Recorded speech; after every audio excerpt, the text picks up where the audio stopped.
Hello friends, welcome back to my channel not so messy blogger. Hello friends, तुमच्या सगळ्यांचं माझ्या चॅनलवरती परत एकदा स्वागत आहे. तर आजचा व्हिडिओ आपला फार आनंददायी आहे. दरवर्षी आपण ज्या क्षणाची वाट पाहतो, संपूर्ण महाराष्ट्रामध्ये गणेश जयंती एकदम चांगल्या प्रकारची सेलिब्रेट होत असते. आणि यावर्षी आमच्या कॉलेजमध्ये गणेश जयंतीचं जे डेकोरेशन आहे त्याचा मान आमच्या थर्ड इयरला आहे. तर आता आम्ही थर्ड इयरचे सगळे काही स्टुडंट गणपती डेकोरेशन करणार आहे. त्याची फार मोठी तयारी आम्ही केलेली आहे. आणि आज या व्हिडिओमध्ये मी कम्प्लिटली तुम्हाला दाखवणार आहे कशा प्रकारे आम्ही सगळी गणपती डेकोरेशनची तयारी केलेली आहे. फ्रेंड्स, यावर्षीची आपली जी थीम आहे गणपती डेकोरेशनची ती आहे अष्टविनायक गणपती.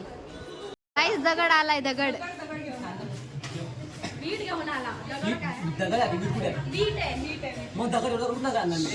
अरे अभी इस पर झगड़ो तुम लोग है ना बाकी अपन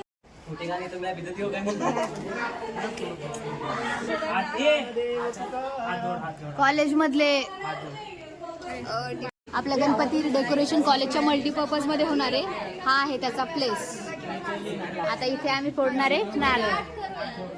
तुझी स्थापना दुसऱ्या जागी केली होती, तर ह्या वर्षी तुझ्या नेहमीप्रमाणेच्या जागी तुला मान देत आहे. तर जे काही अडचणी असतील त्या दूर पाड व सुखरूप तुझी स्थापना होऊ दे. व जे काही अडचणी असतील त्या आमच्या पाठीशी उभ्या राहा. गणपती बाप्पा मोरया, मंगलमूर्ती मोरया.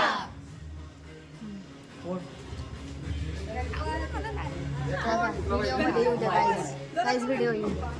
खालची फडची फोडू नको भाऊ. अरे त्याला पकडायची गरज नाही, असाच फोड त्याला. फोड ना, फोड. गणपती बाप्पा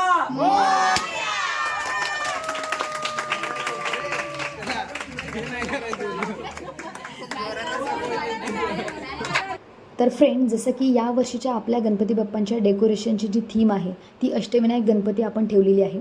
तर गणपती बाप्पांची जी मूर्ती आहे, मूर्तीच्या मागं आपल्याला ते 8 जे काही आपण अष्टविनायक गणपती बनवणार आहोत ते आपण लावणार आहोत. तर मी माझ्या मागच्या ब्लॉगमध्ये तुम्हाला सांगितलं होतं की कागदाचा वापर करून, म्हणजे त्याचा जो आपण लगदा आहे त्या लगद्यापासून आपण 8 प्रकारचे गणपतींची मूर्ती बनवणार आहेत. आणि त्या मूर्त्या ज्या आहेत त्या स्वयंभू मूर्त्या आहेत.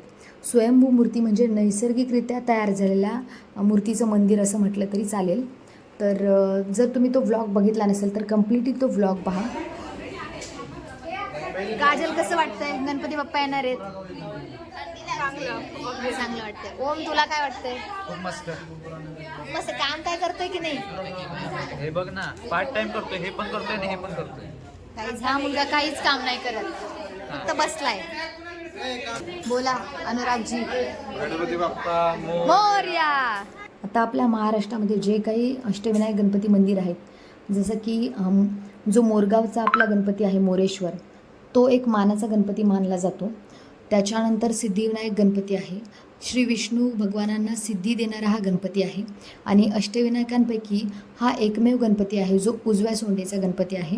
त्याच्यानंतर आपला पालीला बल्लाळेश्वरचा गणपती आहे. महाड या ठिकाणी वरदविनायक गणपती आहे. थेऊर या ठिकाणी चिंतामणी गणपतीचं मंदिर आहे, जो की चिंतामणीची जी मंदिर आहे ते चिंतामुक्त राहण्यासाठी भक्तांना कायमच प्रेरणा देत असतं.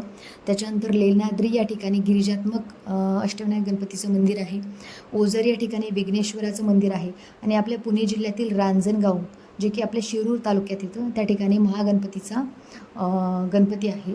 आणि महागणपतीच्या मंदिराचा जो गर्भगृह आहे तो पेशवे जे आपले माधवराव आहेत यांनी स्वयंभू मूर्तीसाठी बांधलं होतं. आता या ठिकाणी आम्ही हातानेच ग्रीन कलरचे जे हिरव्या कलरचे पानं वगैरे आहेत जे काही हँडमेड ते बनवण्याचा प्रयत्न करतो आहे. त्यानंतर आम्ही खूप सारे चार्ट्स वगैरे प्रिपेअर केलेले आहेत.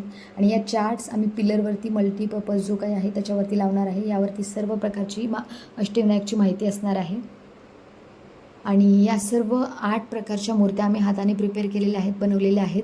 आणि त्याला सुंदर प्रकारचं असं नाव वगैरे दिलेलं आहे. आणि मेन आमचं टास्क आहे की हे जे गणपती बनवलेले आहेत ते पुठ्ठ्यावरती आम्ही आता फिट करून घेतलेले आहेत. तर आता हे या टेबल जो आहे मागच्या ठिकाणी त्यावरती आपल्याला लावायचं आहे. गाइस, इस मेहनत के लिए अनुराग जी ने आशीर्वाद दिए. तर फ्रेंड्स, या व्लॉगमध्ये मी तुम्हाला कम्प्लिटली जी काही आम्ही गणपती बाप्पांच्या आगमनासाठी प्रिपरेशन केलेली आहे ती दाखवण्याचा प्रयत्न केलेला आहे. नेक्स्ट आपला जो व्लॉग असणार आहे तो फार इंटरेस्टिंग असणार आहे. तर येणाऱ्या अपकमिंग व्लॉगसाठी तुम्ही आजच चॅनलला सबस्क्राईब करा आणि हा व्लॉग जर तुम्हाला आवडला असेल तर चॅनलला सबस्क्राईब करा, लाईक करा आणि जास्तीत जास्त हा व्लॉग तुमच्या फ्रेंड्ससोबत शेअर करा. तुम्ही मला इंस्टाग्रामला देखील फॉलो करू शकता. तोपर्यंत stay tune for next vlog. Thank you.